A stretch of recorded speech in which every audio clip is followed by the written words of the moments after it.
అమరావతి 6 కోట్ల ఆంధ్రుల కలల రాజధాని 5 ఏళ్ల అరాచకంతో అల్లాడిపోయింది. 2 ఏళ్లుగా మళ్లీ కలకలలాడుతోంది. విధ్వంసం నుంచి విశ్వనగరంలా ఎదిగే దిశగా పరుగులు పెడుతోంది.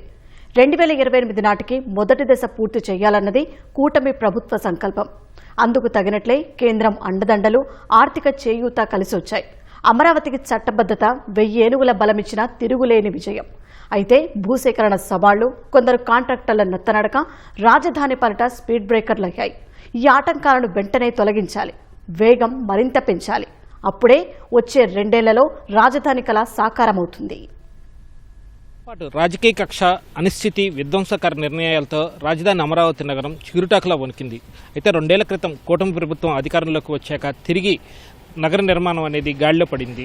అటు కేంద్ర మద్దతు, ఆర్థిక తోడ్పాటుతో పాటు అంతర్జాతీయ నగరం దిశగా రూపుదిద్దుకునే కార్యాచరణ వేగంగా పుంజుకోవడంతో మౌలిక సదుపాయాల కల్పనకు సంబంధించి ఇక్కడ అడుగులు వేగంగా పడుతున్నాయి.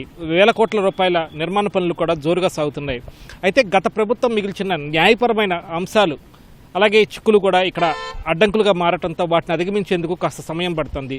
ప్రభుత్వం అనుకున్న లక్ష్యం ఏదైతే 2028 నాటికి తొలిదశ అమరావతి నిర్మాణ పనులు పూర్తి చేస్తామని చెప్పిందో అది మాత్రం కొనసాగాలంటే ప్రస్తుతం ఉన్న వేగం సరిపోదనేది ఒక వాదన వినిపిస్తోంది. రాష్ట్రంలో కూటమి ప్రభుత్వం ఏర్పడ్డాక రాజధాని పనులు జోరుగా సాగుతున్నాయి. 66,000 కోట్ల విలువైన పనులకు ప్రభుత్వం పరిపాలనా అనుమతులు మంజూరు చేసింది. 63,396 కోట్ల పనులకు టెండర్ల ప్రక్రియ పూర్తవగా 56,386 కోట్ల పనులు వివిధ దశల్లో జరుగుతున్నాయి. మరో 24,000 కోట్ల పనుల ప్రతిపాదనలు సిద్ధంగా ఉన్నాయి.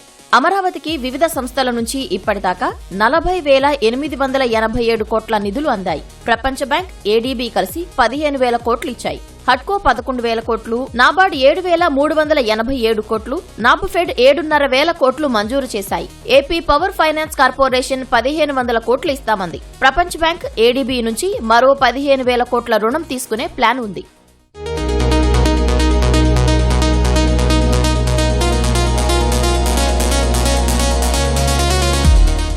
అమరావతిలో అంతర్జాతీయ క్రీడా నగరం, స్మార్ట్ పరిశ్రమలు, inner ring road, railway station నిర్మించాలని ప్రభుత్వం నిర్ణయించింది. అందుకోసం 7 గ్రామాల పరిధిలో 16,666 ఎకరాలు సమీకరిస్తుంది.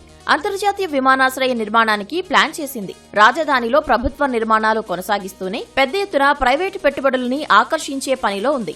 అమరావతిని క్వాంటం వ్యాలీగా తీర్చిదిద్దే పనిలో నిమగ్నమైంది. బిట్స్ లాంటి ప్రఖ్యాత విద్యా సంస్థలు ఇప్పటికే రాజధానికి వచ్చాయి. డిజైన్లు రెడీ చేసిన బిట్స్ నిర్మాణం ప్రారంభానికి సిద్ధమవుతోంది. బసవతారకం క్యాన్సర్ ఆసుపత్రి నిర్మాణ పనులు జరుగుతున్నాయి. 2,534 కోట్లతో కేంద్ర ప్రభుత్వ కార్యాలయాల సముదాయం, ఉద్యోగుల గృహ సముదాయం నిర్మాణానికి కేంద్రం గ్రీన్ సిగ్నల్ ఇచ్చింది.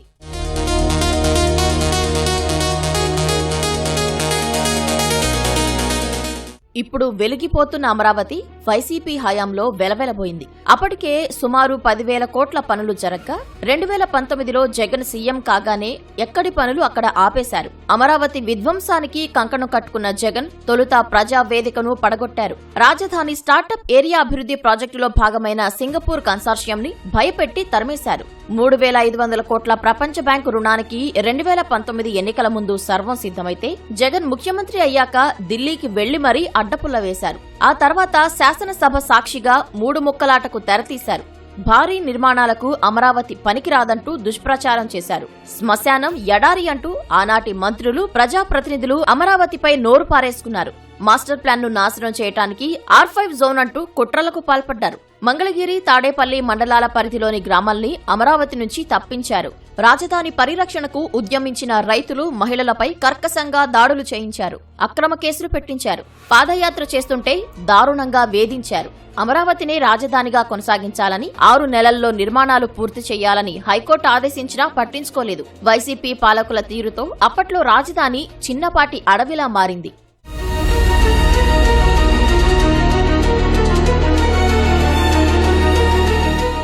అలాంటి స్థితిలో అధికారం చేపట్టిన కూటమి వైసీపీ ప్రభుత్వం సృష్టించిన అడ్డంకులు దాటడానికి 8 నెలలు పట్టింది.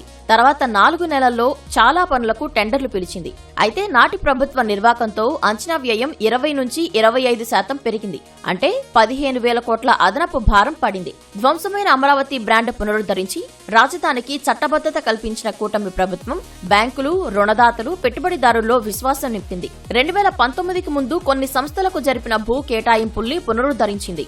బిట్స్, XLRI, నేషనల్ లావర్సిటీ లాంటి ప్రముఖ విద్యా సంస్థల సహా మొత్తంగా 112 సంస్థలకు 1272 ఎకరాలు ఇచ్చింది. 30,000 కోట్ల పెట్టుబడులు, 65,000 మందికి ఉపాధి కల్పించేలా ఆయా సంస్థలతో ఒప్పందాలు చేసుకుంది. 50 ఎకరాల్లో క్వాంటమ్ వ్యాలీ తలపెట్టగా భవన నిర్మాణం సాగుతోంది. డిసెంబర్ నాటికి IBM క్వాంటమ్ కంప్యూటర్ ఏర్పాటు చేయాలన్నది లక్ష్యం. ఇప్పటికే SRM వర్సిటీలో క్వాంటమ్ టెస్ట్ బెడ్ ఏర్పాటు చేశారు.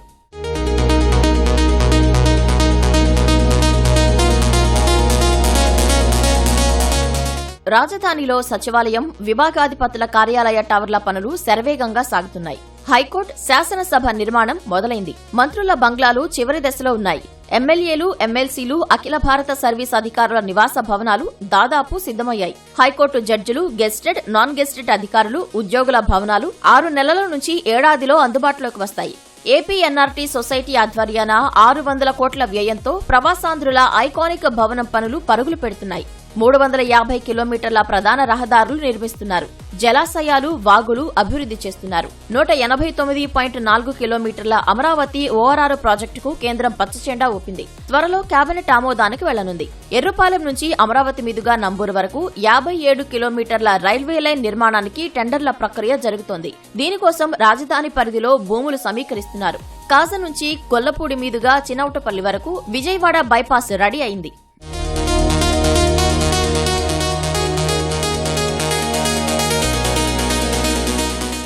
అయితే అమరావతి పనులు అనుకున్నంత వేగంగా జరగటం లేదు. 2028 నాటికి నిర్మాణాలు పూర్తవడం కష్టమే అనిపిస్తోంది.